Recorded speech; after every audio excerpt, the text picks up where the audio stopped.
Hi, good day everyone, especially to you, sir. We are your reporters for today.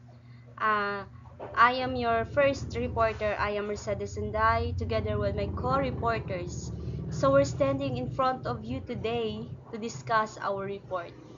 So our business is all about school supplies. Because we choose this one because this is so very in demand for the customers, especially for the students and the teachers.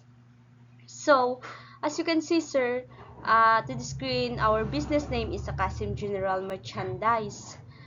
So this type of business is retail and services, school supplies, printing services, and computer related services.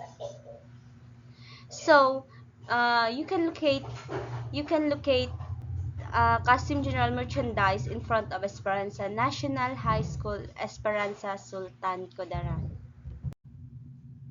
So, as you can see again, sir, on the screen, the general users of our business is the customers. The customers, including inside of the customers, is the students, teachers, the employee or the owners, so that the customer is the generalized.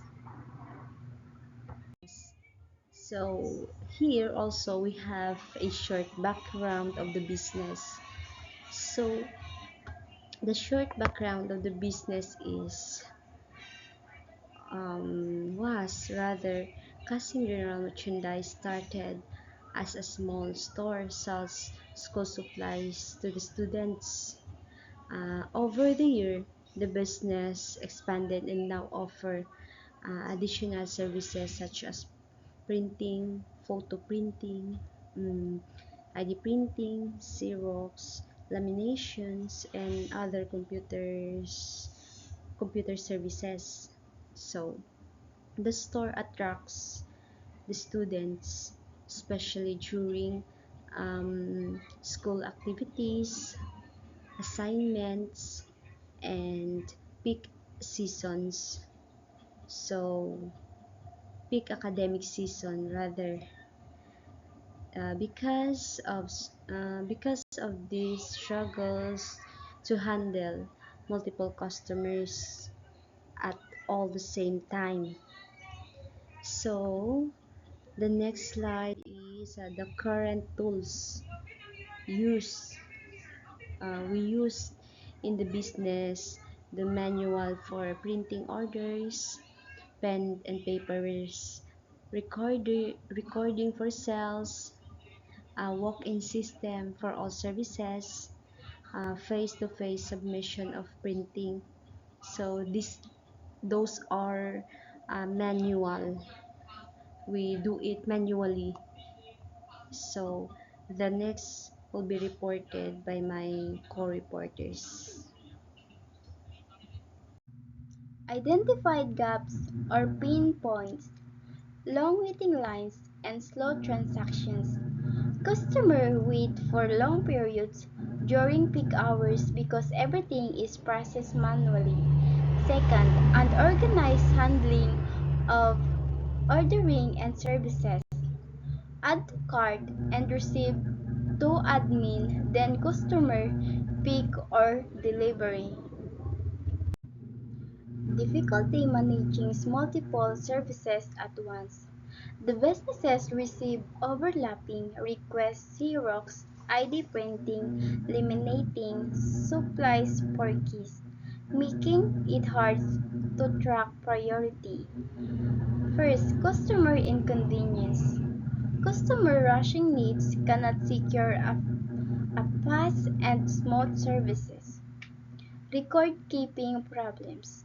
Lack of a digital system leads to missing records, incorrect totals, and inefficient operatings. Propose wave system solutions. We propose the development of an online ordering system for casting general merchandise. Key features: online order system for school supplies, Customers can browse items, add to cart, and place orders for pickup. File upload features. Students can upload documents, PDF, docs, and image for printing. Real-time status notifications. Customer will know if their order is processing, ready for pickup, or completed. Admin dashboard. The businesses can manage inventory, view appointment, download files, and track sales. How it solves the pain points.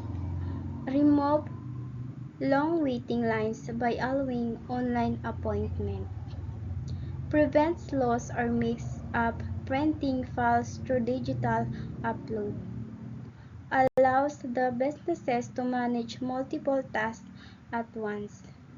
Gives customers a faster and more convenient experience.